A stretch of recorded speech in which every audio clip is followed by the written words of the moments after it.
I never thought a happy party could turn into chaos.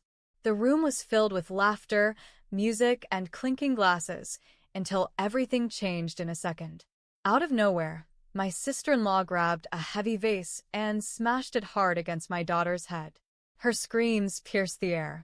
Before I could reach her, my sister-in-law struck again. This time his attack was even more devastating. Hello, my name is Elena Carter, and I am 35 years old. If you had asked me a month ago what my life was like, I would have told you it was ordinary but fulfilling. I work as a librarian at the Havensburg Public Library, a place I have loved ever since I was a child. It's where I met my husband, Daniel, 13 years ago. My job doesn't pay much, but I love it. The feeling of handing a child their first book, seeing their eyes light up with curiosity, it makes everything worth it. On that particular May afternoon, the sun poured through the large windows of the children's section, casting a golden glow on the bookshelves. The room smelled of paper, old and new, mixed with the light scent of lavender air freshener. "Miss Elena, what book will you read to us next?" a small voice asked. I smiled at the little boy in front of me. I had barely opened my mouth to answer when my phone vibrated on the desk. I glanced at the screen. Daniel. I hesitated. He rarely called me during work. "I'm sorry, kids. I need to take this call," I said gently before stepping away. As soon as I answered, Daniel's voice was tense. "Elena, Mom wants us to meet at that place." I felt my stomach tighten. That place meant Margaret's estate on Willow Street, the enormous Victorian mansion where my mother-in-law, Margaret Lancaster, lived. She was a well-respected woman in Havensburg society, but for the past 13 years, she had made one thing very clear. She disapproved of me as her son's wife. "All right," I said, exhaling slowly. "I'll head there after I pick up Mia from school." I ended the call, but the uneasiness remained. For 13 years, Margaret had treated me like an outsider, always reminding me, in her polite yet cutting way, that a librarian wasn't worthy of the Lancaster name. And worst of all, she treated Mia the same way.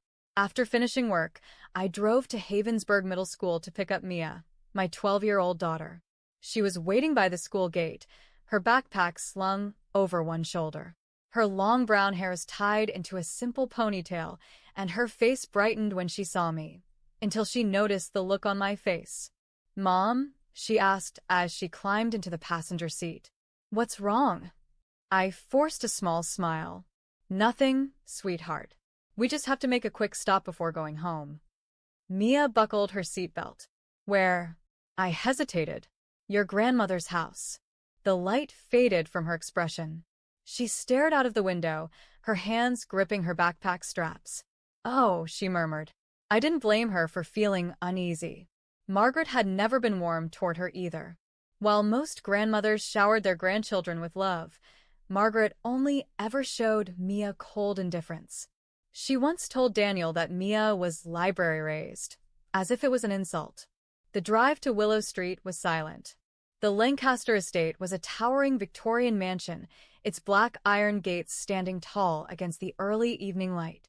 The long driveway led up to a house that looked like something out of a history book, beautiful, but intimidating. As we pulled up, I noticed a sleek black sports car already parked outside. Ashley's car. Ashley was Daniel's younger sister, 29 years old, and practically a replica of Margaret, cold, entitled, and always looking down on me. She worked in luxury real estate, which meant she spent most of her time flaunting expensive brands and talking about her latest investments. Mia sighed. "Aunt Ashley is here too?" I squeezed her hand reassuringly before stepping out of the car. "Let's just get this over with." The front door swung open before I could even knock. Ashley stood there, arms crossed, wearing a designer dress that probably cost more than my entire month's salary. Well, she said, her voice dripping with amusement. "Finally you're here." Inside, the mansion was just as overwhelming as always. Huge chandeliers, grand staircases, and furniture that looked too expensive to touch. In the formal living room, Margaret sat with perfect posture, her presence as commanding as ever. Next to her sat Ryan Collins, Ashley's fiancé. A well-known corporate lawyer, he seemed more composed than his future wife, but something in his eyes looked uneasy. Then, Margaret spoke, her voice sharp and clipped. "You're late." I took a deep breath, keeping my expression neutral. "I was at work," I replied evenly. Margaret gave a thin-lipped smile, her sharp eyes scanning me like a critic inspecting a painting. "Of course. The library." She said it as if it were something distasteful. Daniel, my husband, was already sitting on the couch. He looked at me, then at Mia, his fingers laced together as if bracing himself for whatever was coming next. Ashley took a seat beside Ryan, tossing her designer handbag on the couch carelessly. Her expensive perfume filled the air as she flicked her long, manicured nails against her phone screen. Margaret reached for a small velvet box on the coffee table in front of her and opened it with a deliberate slowness. The moment she did, the room seemed to hold its breath. Inside the box sat a stunning diamond and sapphire bracelet, a masterpiece of glistening stones, carefully arranged in a delicate yet powerful design. It sparkled under the chandelier's glow, casting reflections across the polished marble floor. "This," Margaret said smoothly, "is the Lancaster family's heirloom, a bracelet that has been passed down for generations." I stared at it. The bracelet was breathtaking, but more than that, it was worth a fortune. Ashley leaned forward with a smug smile. "It's valued at $200,000. Mia's eyes widened slightly, though she remained silent. Margaret closed the box with a soft snap and looked at Ashley. "As the eldest daughter, this was meant for me," Ashley announced, her voice laced with arrogance. "And I will be wearing it at my wedding." Of course. This whole meeting was about the wedding. Ryan shifted uncomfortably in his seat, offering Ashley a weak smile. Something about his expression seemed off, but I couldn't place it. Margaret's gaze flickered toward Mia, then back to me. "Make sure your daughter understands that this bracelet is not something to be touched." The air in the room grew colder. I felt Mia stiffen beside me. The implication was clear. She thought Mia wasn't trustworthy enough to be near something so valuable. Anger simmered inside me, but I kept my voice steady. Mia would never touch something that isn't hers. Margaret's eyes held that same icy judgment. I would hope so. I clenched my jaw, resisting the urge to respond with something I'd regret. Instead, I gently squeezed Mia's hand, silently reassuring her. Daniel, as expected, said nothing. Ashley smirked. "Well, we'll see you both tomorrow at the church. Try not to be late this time." Margaret dismissed us with a simple wave of her hand. The conversation was over. As Mia and I left the mansion, I exhaled deeply, tension still knotted in my chest. I had no idea that this bracelet would soon become the center of a storm that would destroy the Lancaster family's reputation forever. The next day, the Lancaster wedding was set to take place at St. Helena's Cathedral, a grand old church in the heart of Havensburg. The sky was a clear, brilliant blue, sunlight streaming through the tall stained glass windows as guests filled the pews. The venue was extravagant, exactly as Margaret would have wanted. Dozens of high-profile guests from the city's elite had gathered, including corporate executives, lawyers, and politicians. Mia stood beside me in her pale pink dress, looking elegant yet nervous. She had been excited about the wedding, despite everything, but I could tell she was on edge. "Mom," she whispered as I adjusted her hair clip, "everything will go well today, right?" I smiled at her, though a faint unease gnawed at me. "Yes, sweetheart. It'll be a beautiful ceremony." Or at least, that's what I hoped. In the main hall, I spotted Ryan at the altar, dressed in a classic black tuxedo. He looked sharp, but his jaw was tight, his expression unreadable. Something felt off. Ashley, the bride, was still in the preparation room, making last-minute adjustments to her gown. Margaret was with her, overseeing everything like a royal advisor. Then, a loud, piercing scream echoed through the cathedral. The entire room went silent. My bracelet is gone." The voice belonged to Ashley. Within moments, Margaret, Ryan, and several guests rushed toward the preparation room, with Daniel, Mia and me following behind. Inside, Ashley stood in front of a luxurious vanity mirror, her face twisted in panic. Her hands were trembling, her perfectly manicured nails clutching the air as if trying to grab something invisible.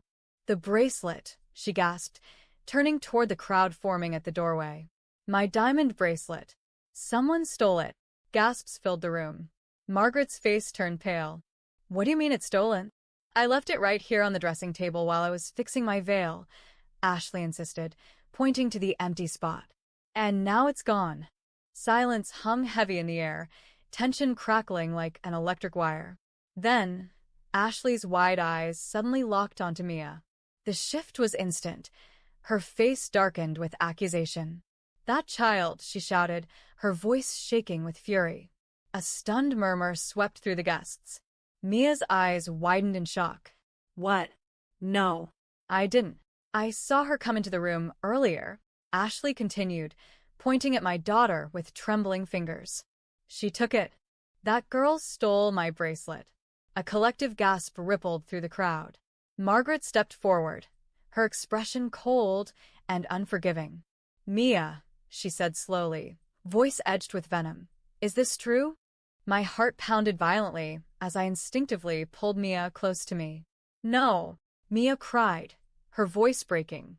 "I swear I didn't take anything." But the whispers had already begun. "A librarian's daughter?" someone muttered. "That's why she was here," another guest whispered. Margaret folded her arms, a cruel glint in her eyes. "It makes sense. People raised around books never have much money." Perhaps the temptation was too strong. A raw, fiery rage surged through me. "Mia would never steal from anyone," I said firmly, my voice shaking with restrained fury. "And you know that." But Ashley was already stepping forward, her face contorted in fury. "You little liar," she shrieked. Before I could react, she grabbed a porcelain vase from the vanity and swung it straight at Mia's head. The impact was brutal. The vase shattered instantly, and Mia collapsed to the floor with a cry of pain. Blood trickled down her forehead. The room froze. Gasps echoed through the cathedral, some in shock, others in horror. "Ashley!" Ryan shouted, his voice laced with disbelief. Daniel, who had been silent for far too long, finally snapped. His face twisted with fury as he stepped between Ashley and Mia. "Are you out of your mind?" he thundered. "You just hit a child." Ashley's chest heaved with rage, but before she could open her mouth, "Someone call the police." Daniel's voice boomed. The room remained frozen in shock, Ashley still panting with rage, her hands trembling. Mia lay on the floor, blood trickling from the cut on her forehead. I dropped to my knees, cradling my daughter's face as she whimpered in pain. "Sho, baby, I've got you," I whispered, my hands shaking as I wiped the blood from her skin. Meanwhile, Daniel stood firm, his eyes burning with anger.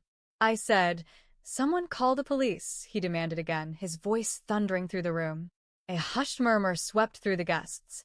No one had ever seen Daniel Lancaster, Margaret's son, the man who had always avoided confrontation, this furious before. Ashley took a step back, her confidence faltering for the first time. She's lying. She stole my bracelet."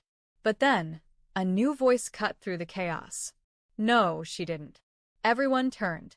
Ryan stood there, his jaw clenched, his expression one of pure disgust. "Ashley, stop lying," he said coldly. "We both know what really happened." Ashley's face twisted in shock. "What? Ryan, what are you talking about?" Ryan turned to the gathered crowd, taking a deep breath before speaking. "I wasn't going to say anything," he admitted. "I wanted to handle this privately. But after what you just did, Ashley, after you hit a child, you deserve to be exposed." The room fell silent again. Ryan reached into his tuxedo pocket and pulled out his phone. He tapped the screen a few times before lifting it for everyone to see. "Here's what actually happened." Then he hit play. A video began playing, security footage from the cathedral's bridal preparation room. The recording showed Ashley standing by the dressing table, nervously looking over her shoulder. Then, She grabbed the diamond bracelet and stuffed it into her own designer handbag. Gasps erupted through the crowd. Margaret's face drained of color. Ryan let the video continue, and a few moments later, Ashley suddenly let out a fake scream, just seconds before the guests arrived. Then he stopped the video and looked around the room. Ashley stole her own bracelet, Ryan announced with an icy glare. She wanted everyone to believe it had been stolen so she could file an insurance claim and get the money. She knew she couldn't afford her luxury condo payments, so she came up with this disgusting scheme. A heavy silence fell. Ashley's mouth opened and closed, her entire body frozen in place. Margaret, meanwhile, slowly turned to her daughter, her expression unreadable. You lied," she asked, her voice trembling. Ashley shook her head wildly. "No. That video, it's fake. Ryan, you're my fiancé. You're supposed to be on my side." Ryan let out a bitter laugh. "I was. Until you turned into a monster." Ashley's face twisted in rage. That little brat must have snuck in, and Daniel had heard enough. "You framed my daughter," he growled, stepping forward. "You hit my daughter. And now, you expect us to believe more of your lies?" He pulled out his own phone and dialed. Within seconds, he was speaking to the police. "Yes, I'd like to report an assault and a fraudulent insurance scheme," he said firmly.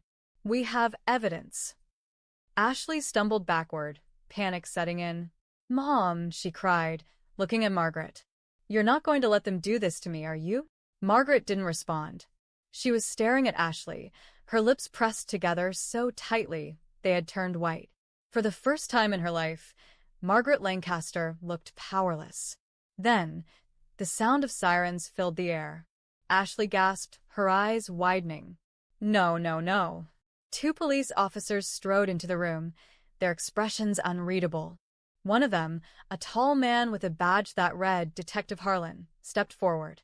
"Miss Ashley Lancaster?" he asked, his voice cold. Ashley froze. "You're under arrest for assaulting a minor, filing a false police report, and attempting to commit insurance fraud." The room exploded into whispers. Margaret gasped, but this time, she did not step in to save her daughter. The second officer pulled out a pair of silver handcuffs. Ashley's legs buckled. "No, no, you can't do this." Ryan, please." Ryan simply looked away. And then, the officer snapped the handcuffs around Ashley's wrists. "You have the right to remain silent," Detective Harlan said as he started reading her rights. Ashley screamed.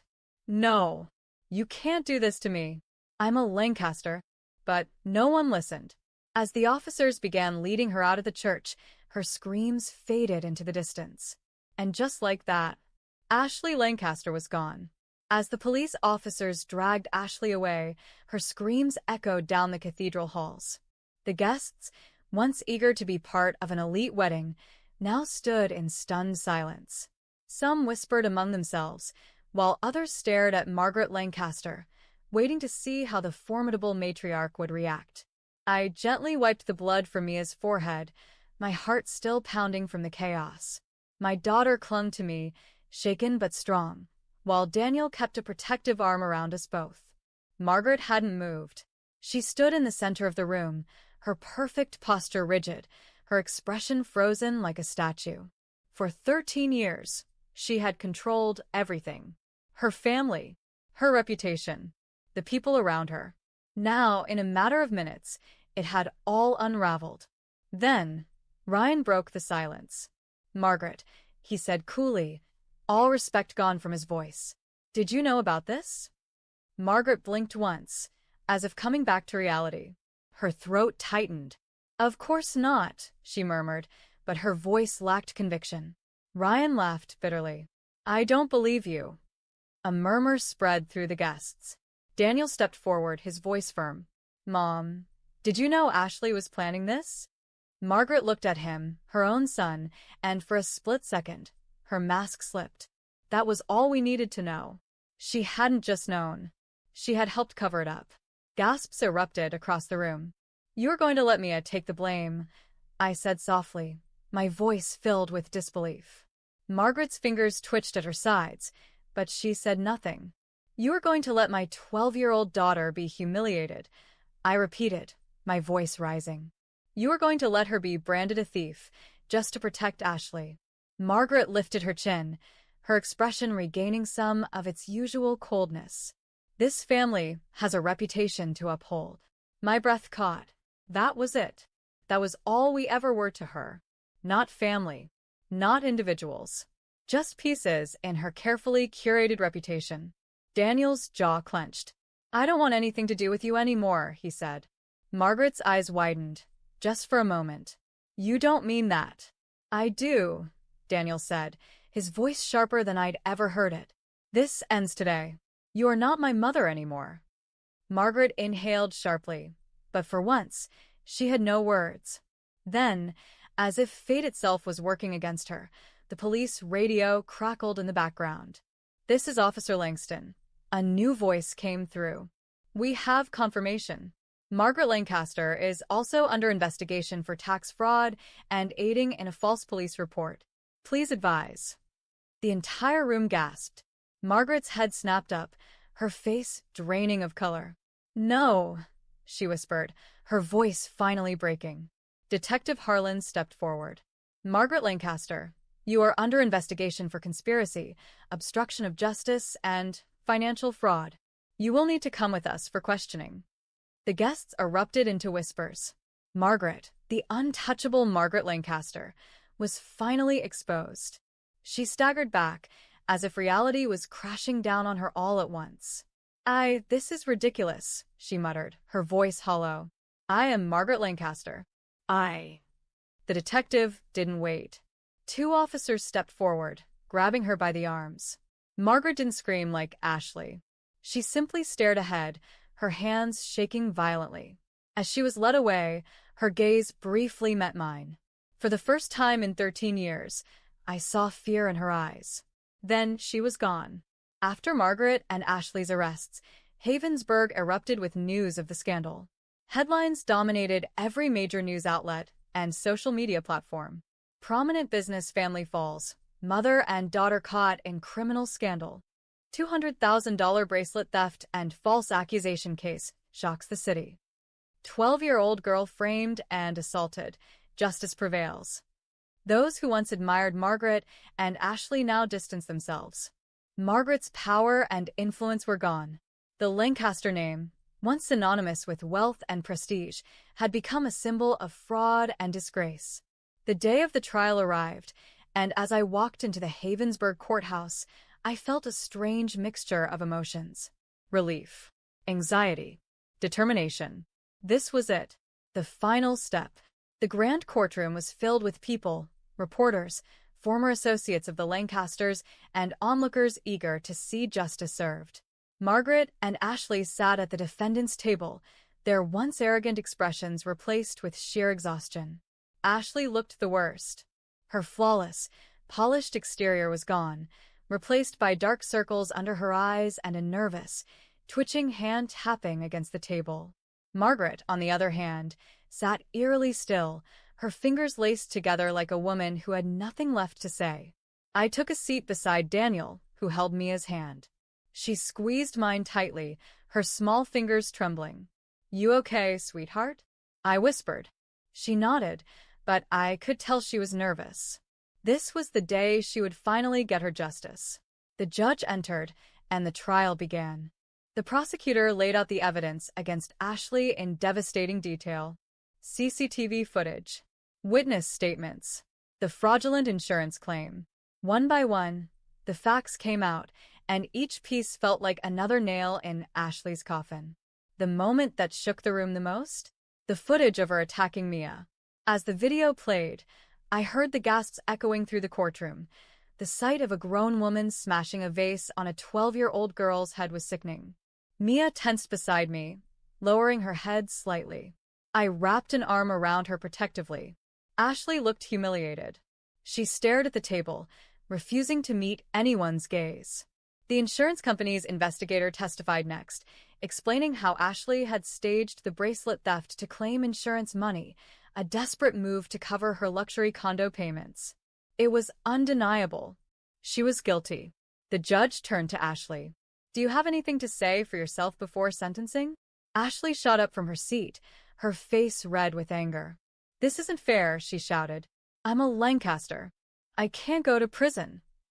The courtroom fell into stunned silence. I exhaled slowly. She still didn't understand. The judge looked unimpressed. Miss Lancaster, your status means nothing in this courtroom. What matters here is the law, and you broke it.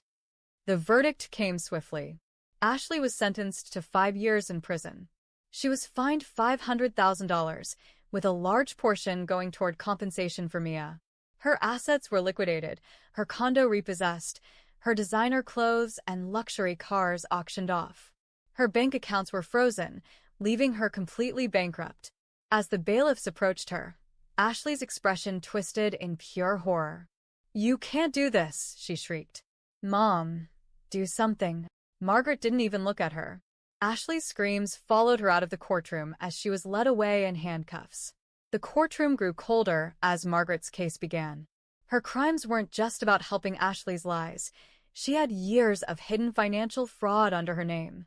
The IRS investigator presented damning evidence, documents proving she had evaded taxes for over a decade, funneling money into offshore accounts and fake business ventures.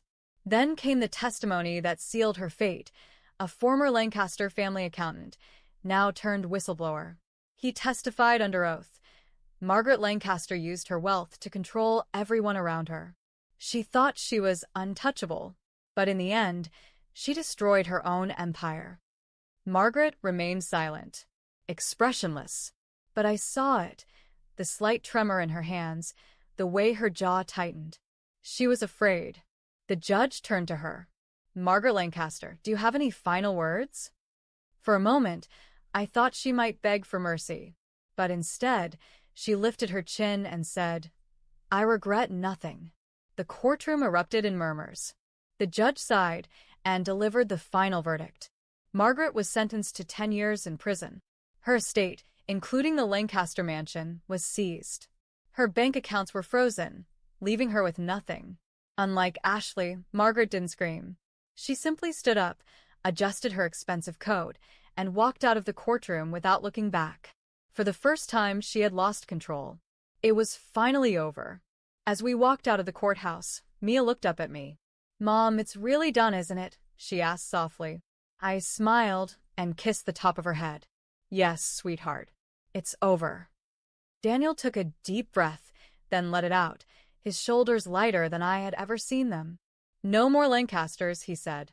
No more looking over our shoulders. I looked at my husband and daughter, the people who truly mattered. We weren't just free from Margaret and Ashley. We were finally free to live. A month after the trial, life was peaceful. Mia was happy. She smiled more. She laughed more. Daniel had become the father Mia always needed.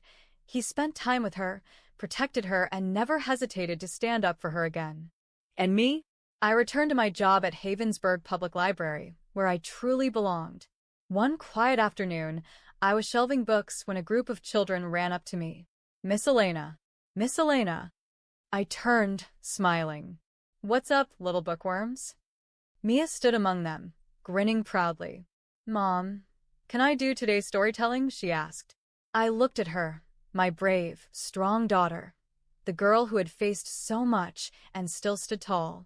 Of course, sweetheart, I said, stepping aside. Mia took a deep breath, then turned to the children, opening a book. Today's story is called The Truth Always Comes Out. As she began to read, sunlight streamed through the library's tall windows, casting a golden glow over the room. The Lancaster name had fallen, but we had risen. And this was our happy ending.